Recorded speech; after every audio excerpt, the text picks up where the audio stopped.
Montana Territory, August 1884. The letter came back unopened, with the words "returned no longer wanted" scrawled across the envelope in a stranger's hand.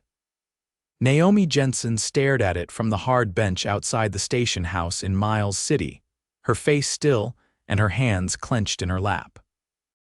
The train that brought her west had rattled off down the tracks an hour ago, and her fiancé's name, Warren Cole, no longer carried the promise it once did. The woman at the boarding house had looked her over, tight-lipped. "He said you were too plain," she had muttered before closing the door. "Said you were not what he expected." Naomi sat with her satchel at her feet, wearing the same blue calico dress she had sewn with care back in Ohio. Her hair was neat. Her boots were polished. She had done everything right. But still, she had been sent back like an unwanted parcel. She had nowhere to go and no one waiting for her. The sun was sinking low, casting gold across the dirt street. Wagons creaked by. A few cowhands leaned outside the saloon, laughing too loud. Naomi stayed where she was, trying not to cry. A man on horseback watched her from across the street. He was tall, broad-shouldered, with dusk blonde hair and a quiet way about him. He wore trail dust and a dark hat pulled low, and he had the look of someone who had seen more than his share of disappointment. He dismounted slow, leading his horse by the reins as he crossed toward her. "You waiting on someone?" he asked. Naomi looked up, surprised by the gentleness in his voice. "No," she said, and her voice cracked. "I was supposed to be." He glanced at the letter in her lap, then at the satchel. "Where's home?" "I do not have one anymore." He nodded once, then looked down the street like he was weighing something. "My name is Thatcher Grady," he said finally. "I've got a small place west of here, some cattle, 2 kids." Naomi's eyebrows lifted. "My wife died 3 years back," he went on. "I ain't looking for anything from you, just, you look like you could use a place to rest." Naomi blinked rapidly, her throat tight. "I do not even know you." "I ain't asking for trust," he said, "just offering a roof and supper." "You can leave come morning if you want." She hesitated. But then she saw something in his face, real kindness, not pity, not interest, just a man who had seen someone left out in the cold and decided to do something about it. "All right," she said quietly. He helped her up onto his horse, then walked beside it while she rode. They left the town behind as the sun fell and the prairie opened wide and quiet around them. By the time they reached his homestead, dusk had folded in. The house was modest, worn at the edges but neat. A barn sat off to the side with a few cows milling near the fence. A boy and a girl ran out into the yard barefoot. The boy looked about 9, the girl maybe 6. Both stopped short when they saw Naomi. "Who's she?" the boy asked. "This is Miss Naomi. She's staying the night," Thatcher said. "Mind your manners." The children stared but did not argue. Naomi offered a small smile. "Hello, I'm Fletcher," the boy said. "That's my sister, Flora." Flora hid behind her brother's elbow. Naomi followed Thatcher inside. The place smelled of wood smoke and coffee. It was clean, though plainly furnished. A fire burned low in the hearth. A stew pot bubbled on the stove. He handed her a bowl after they settled at the table. "Hope you like beef," she nodded, still unsure how to speak around the ache in her chest. She had been discarded that morning, and now here she was eating with a stranger and 2 solemn children on the edge of the world. "You said you had a wife," Naomi said softly. He gave a nod. "Her name was Clara. Fever took her. Left me with Fletcher and Flora. Been doing my best since." Naomi looked down at her bowl. "I was supposed to marry someone too. He stopped writing after I sent my photograph. His sister told me I was too plain. He sent me back."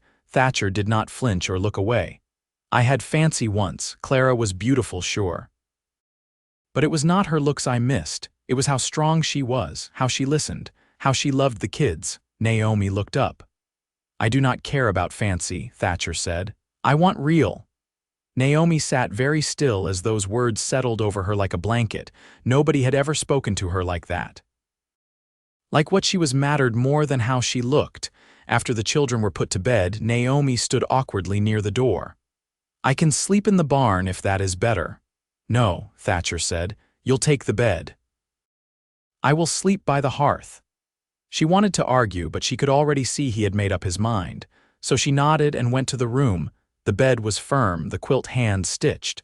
She lay down and stared at the ceiling, listening to the pop of the fire. She had been thrown away this morning. Now she was warm, full, safe. She was still afraid to hope. But something about the way Thatcher had looked at her like she was not broken made it harder to feel invisible. She fell asleep with the letter still in her satchel, but her heart just a little lighter. In the morning, she woke to the sound of bacon sizzling. Thatcher was already up, the children dressed and quiet at the table. He handed her a plate when she walked in. "You sleep all right?" he asked. She nodded. "Thank you." After breakfast, she went to gather her things. "You heading back east?" he asked. "I have nowhere to go," she said honestly. He studied her for a long moment. "You could stay." Naomi looked at him, startled. "I do not mean as a guest," he said, "but there is work here. The children could use someone to read to them." "I could use help with the house. You could make this place home if you wanted." Her throat tightened. "Why would you offer that?" "Because you are kind," he said. "And steady, and real, and I have had fancy, I want real." Naomi's hands trembled slightly at her sides. She looked at the children who were watching with wide eyes, then back at him. "I could stay," she said softly. "Just for now." He nodded, but the look in his eyes said he hoped it would be longer. And though her heart was still sore, Naomi could not help but feel for the first time in a long time that maybe she had been sent west not to be rejected, but to be found. The sun had already cleared the ridge when Naomi stepped outside with a tin pail in hand. The air held the warmth of late summer, and the scent of sagebrush drifted faintly on the breeze. She shaded her eyes, scanning the slope behind the barn where Thatcher had disappeared with a bridle slung over his shoulder. She found Flora crouched near the chicken coop, her palms full of grain. The girl was humming low, watching the hens peck around her boots. "May I help?" Naomi asked. Flora nodded but didn't speak. She handed over a handful of kernels and pointed to the corner of the yard where the feed bin stood. Naomi followed the child's gesture, filled a small sack and returned to scatter it gently across the ground. The chickens swarmed, feathers rustling. "Do you like them?" Naomi asked. Flora nodded again, her face solemn. "They know when you're gentle," she said quietly. Naomi blinked, surprised by the girl's voice after so much silence the day before. "That's true of most things, I think." Flora tilted her head, considering. "Papa says sometimes gentle things are stronger." Naomi's lips curved, caught between ache and something softer. "He's right." Later that morning, she stood near the garden rows while Fletcher hacked at a thistle with a hoe too long for his arms. "You're cutting the root sideways," she observed. The boy huffed. "That's how Papa does it." She crouched beside him, nudging the blade lower. "Try angling down just there. You'll get the base cleaner." He tried again, and the stalk came up easier this time. He glanced at her, uncertain. "Are you a farmer?" he asked. "I grew up helping my father on a parcel near the Ohio River. He passed when I was 16. Fletcher looked back at the ground, then muttered, "I'm almost 10. She didn't speak into the silence that followed. The boy worked a few more weeds loose, then said, "Flora don't talk much to strangers." "But she showed you the hens." Naomi stood, brushing her palms against her skirt. "She's not the only one who notices who's gentle." By midday, Thatcher returned with his shirt damp from sweat and a lead rope dragging behind him. A bay gelding followed at his side, limping slightly. "Stone bruise," he said, nodding toward the horse's left foreleg. "Stepped wrong near the creek bed." Naomi fetched a clean rag and the small tin of salve she found tucked near the hearth. She knelt beside the animal's leg, careful with her pressure. Thatcher stood nearby, watching her hands. "You've done this before." "Our neighbor kept draft horses. He let me help if I brought his wife preserves." He crouched beside her, his forearm brushing hers as he steadied the animal's weight. "Not many women would touch a lame horse." "I'm not most women." He looked at her, something unreadable in his eyes. "I know." The words wrapped around her, quiet but certain. That evening, Naomi stirred cornmeal in a pan while the children stacked kindling outside. The room was still warm from daylight, but she lit the stove again anyway. The rhythm of small things folding towels, wiping the table, tucking away dry beans settled her, gave her hands something to do while her thoughts caught up. Thatcher came in from the barn just before dusk, his boots dusty and his shoulders stiff.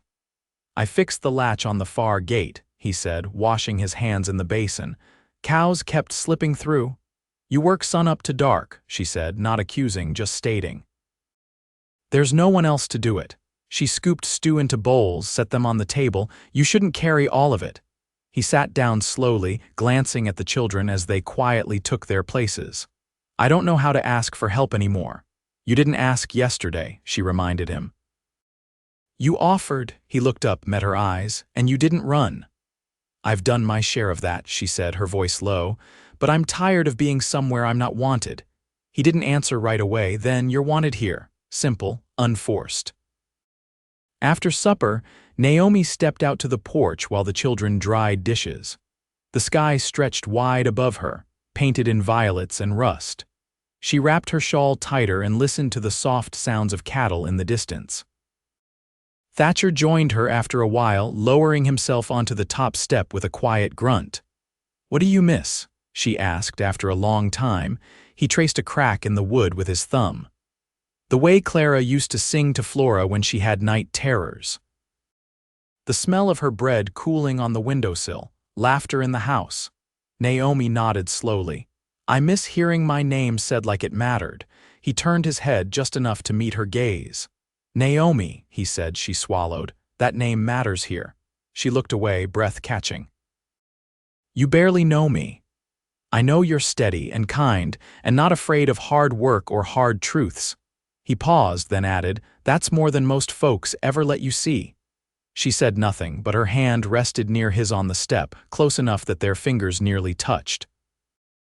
The wind rose a little, carrying the faint rustle of cottonwood leaves. Somewhere inside, the children's voices rose and fell in a lull of quiet laughter. Naomi didn't move her hand. Neither did he. Neither of them needed to say anything else that night. The silence between them wasn't empty. It was waiting. The first frost came early that year, fine silver tracing the tops of fence posts and the stiff remains of summer grass. Naomi rose before the light broke, pushing her arms into the thick wool shawl she'd mended the night before. The kettle already hissed on the stove. She checked the firebox, stoked the coals, and poured water for tea. Thatcher was outside, his boots crunching faintly in the frost as he carried feed to the barn. She saw him through the window, head lowered, gait steady. He hadn't spoken much the evening before, and she hadn't pressed. There was an ease between them now that allowed for silence without misunderstanding. She stepped outside with 2 slices of cornbread wrapped in cloth. He took them without comment, nodding once. The early chill had turned his breath to visible puffs. "Fence along the west line gave again," he said. "I'll ride out after breakfast." She glanced toward the ridgeline. "Do you want me to come?" He paused, then said, "Wouldn't mind the company?" Flora's voice was soft behind them. "Can I help Naomi make soap today?" Naomi turned. The girl clutched her shawl with both hands, boots barely tied. "We'll need lye water from the ash barrel," Naomi said. "It'll sting if it touches your skin." Flora nodded solemnly. "I'll wear Mama's gloves." Thatcher looked at his daughter, then at Naomi. "She hasn't asked to do that since Clara passed." Naomi didn't look away. "She's ready now." He gave a quiet exhale, almost relief. "Then let her." By mid-morning, Naomi and Flora were bent over the wash kettle behind the house, stirring the fat and lye mixture with a worn paddle. The girl's brow was furrowed in concentration. "Did your mother teach you this?" Naomi asked. "She let me stir sometimes," Flora said, "but she always said the lye was too sharp for me." Naomi checked the mixture, then added more lard in small spoonfuls. "It's sharp, but you're careful." Flora glanced up, lips pressed tight. "Do you think Mama would be glad I'm helping?" "I think she'd be proud." The girl didn't answer, but her stirring grew more confident. That afternoon, Naomi rode beside Thatcher toward the broken fence line. The horse beneath her was steady-footed, and the wind had quieted to a low rustle through the dry cottonwoods.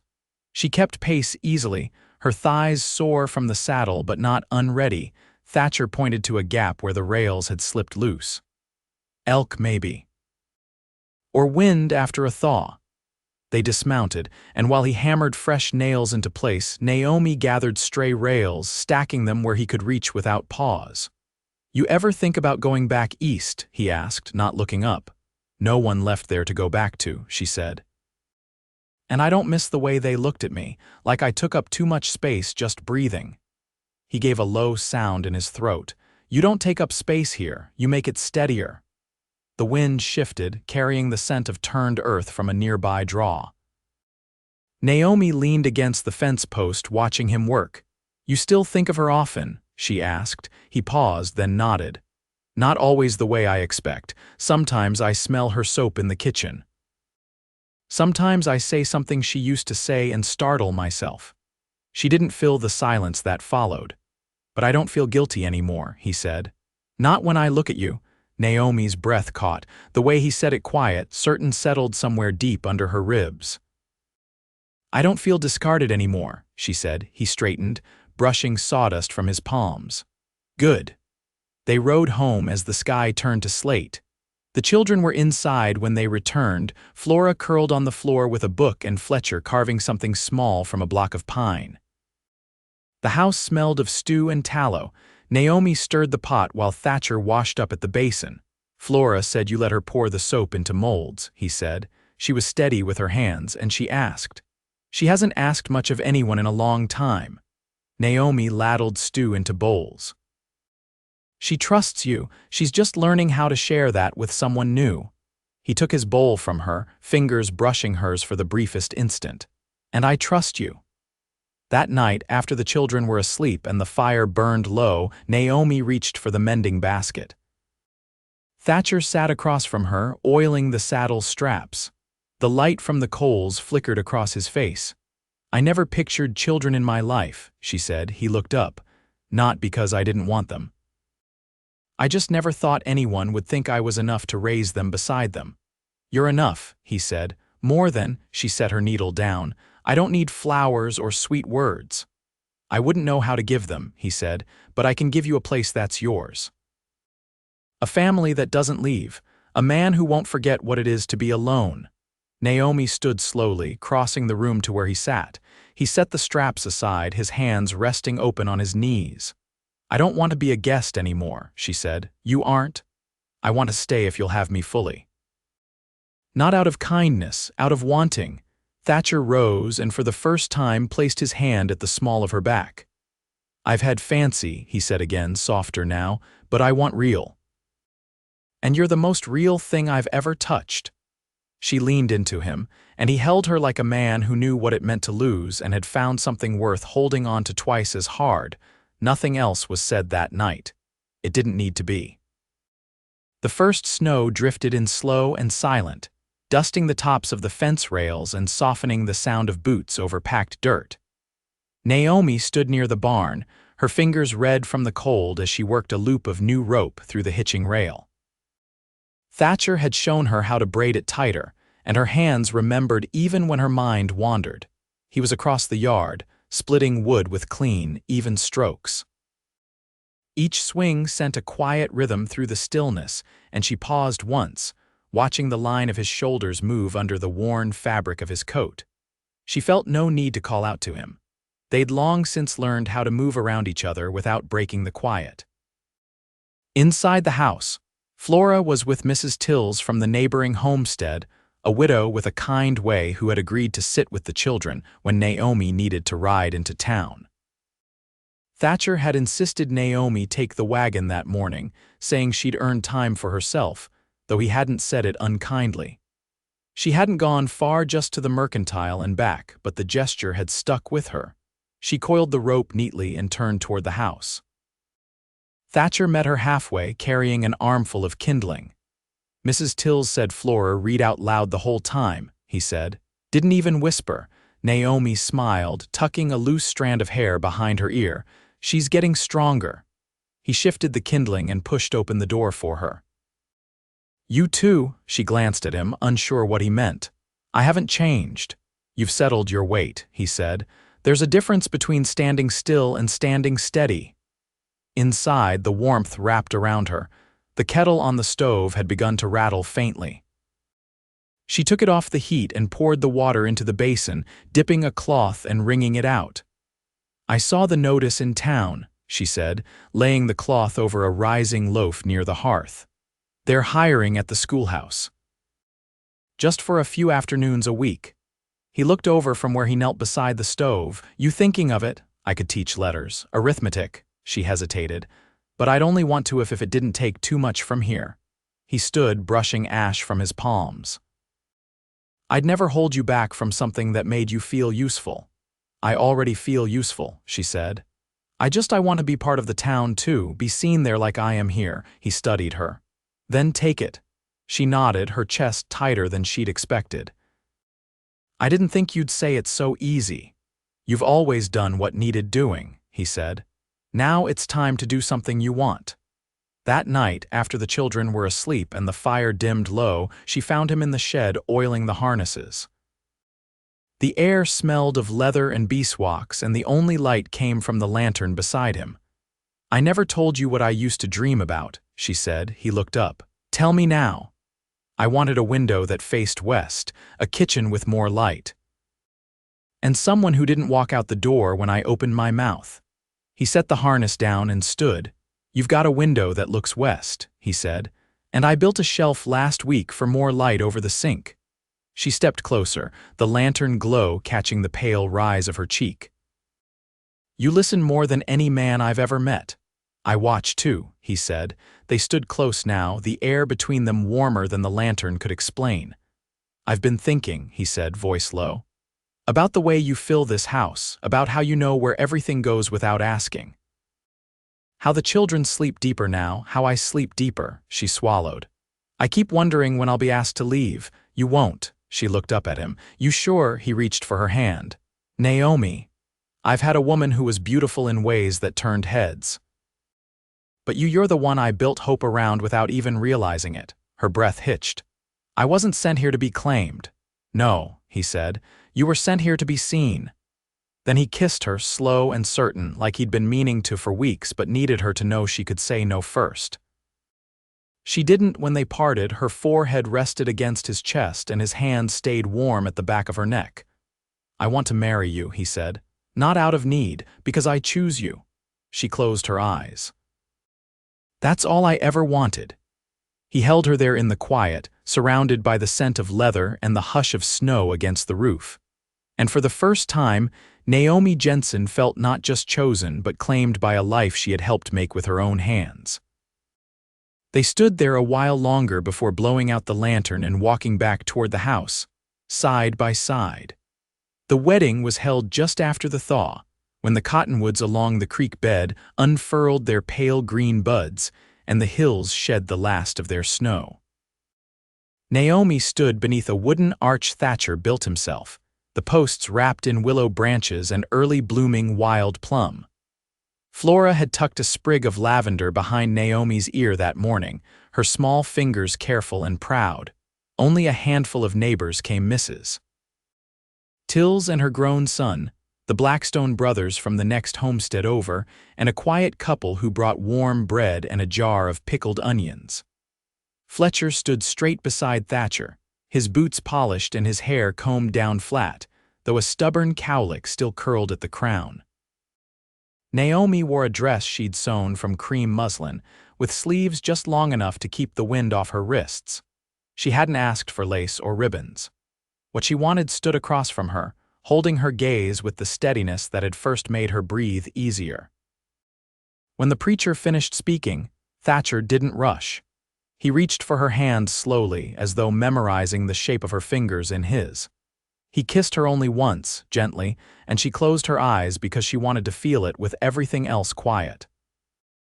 Afterward, they served stew and biscuits from the hearth and passed around a tin of molasses cookies Flora had made with too much flour. Fletcher played a tune on the fiddle he'd been practicing since January, his notes sharp but proud. As the neighbors said their goodbyes and dusk began to settle, Naomi stood at the edge of the porch, holding Flora close while the girl leaned into her side. She said you'd come, Flora whispered. Naomi looked down. Who? Mama. When she was sick, she said someone would come who knew how to stay. Naomi didn't answer. She only wrapped an arm around Flora's shoulder and held her there until the stars began to show. Inside, Thatcher was clearing the table, moving slow but sure, his sleeves rolled high and his collar open. Naomi stepped in behind him, setting the last of the dishes in the basin. She said, I feel like home now, she murmured. Your daughter. He dried his hands on a cloth. You are home. They stood a long moment, the soft sounds of the fire behind them. Then he turned, took her face in both hands, and kissed her again, this time with the quiet reverence of a man who knew exactly what he'd been given. That night, Naomi didn't sleep in the guest room. She lay beside her husband in the room she once only passed through, her head tucked against his shoulder, the quilt drawn around them both. The wind outside dipped low through the trees, but the walls held strong, and so did they. Spring settled into summer with long days and earlier sunrises. Naomi took the position at the schoolhouse, teaching letters and numbers to children who fidgeted and tripped over their words but lit up when they understood something for the first time. She walked the mile there and back each day, returning with chalk on her fingers and stories to share. Thatcher kept the cattle sound and the fences mended, and when the rains came heavy in June, he built a new trench near the barn so the water ran off clean. Fletcher helped, taller by now and more sure with a hammer, and Flora spent afternoons sketching pictures of the hens and the creek bed, her confidence no longer fragile. One evening in late July, Naomi stood barefoot in the garden, brushing dirt from her palms. The sun was low behind the ridge, glowing gold through the cottonwoods. Thatcher came up behind her, looping his arm around her waist. We're nearly through the tomatoes, she said. I'll start pickling tomorrow, he kissed her temple. We'll build more shelves. Flora called from the porch, holding a folded letter. Naomi took it, opening it slowly. It was from her cousin Ruth in Ohio, the one who had whispered words of comfort after Naomi's father died, the only one who had ever written her without being asked. She read it aloud, smiling. Ruth had married a cooper's son and wanted to visit come fall. She'd heard Naomi had married and couldn't believe her luck. Naomi looked up at Thatcher. She wants to see the place, asked what you're like. He brushed a curl from her cheek. What you tell her? That you're the kind of man who listens more than he speaks. That you built a shelf for my books without me asking. That you taught me how to braid rope and split ash logs. And that you love me without needing to say it every day. He held her gaze. I love you every day. She kissed him then, soft but deep, the kind that didn't ask for anything more because everything had already been given freely. By the time the sun dipped fully behind the hills and the lanterns were lit, Naomi and Thatcher stood on the porch with their arms around each other, watching the land they had worked and shaped with their hands. The children were inside, their voices low, and the house behind them glowed warm with light. There was nothing they lacked and nowhere else they longed to be. They had built something real, together, and it held strong. Always.